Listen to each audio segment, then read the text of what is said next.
Right before bed, Riley pulled out her diary and wrote about her day, going into great detail about hitting Alfie and then seeing the mermaid.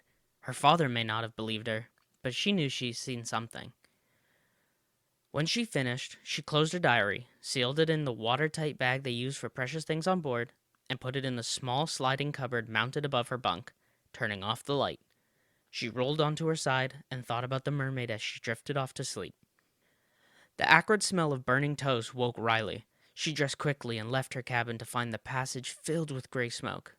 Dad, you burned the toast again. She was shaking her head, walking towards the galley.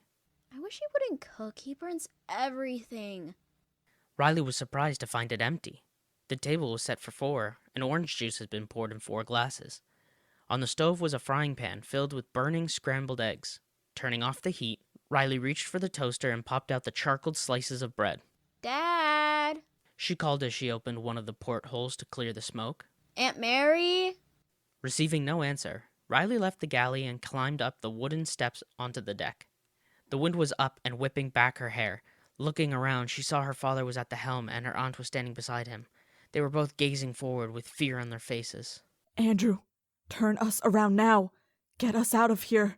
Her father was already spinning the big wheel to bring the boat around. Mary, pull in the sails. I'm starting the engine. We've got to move. Dad, what's happening? The toast was burned and you left the eggs on. They've burned too. Not now, Riley. Go help your aunt with the sails. What's wrong? Her aunt pointed towards the front of the boat. Look at that sky. Riley turned and gasped. The distant horizon was filled with black and red scudding clouds. What is that? We don't know. It's some kind of storm, Her father called. but not one I've ever seen before. It's like it's following us. No matter what course change Andrew makes, it's always there. That's impossible. Storms can't chase people. Tell that to the storm.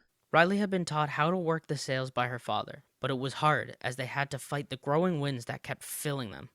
From the mainsail, they moved to the foresail and kept looking over at the approaching storm. It's not on any of the weather charts, Her father called. and we've lost radio contact.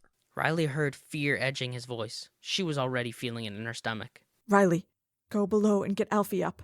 I want you both to put on your life vests. Are we in trouble? Her aunt didn't reply, but her silence said enough.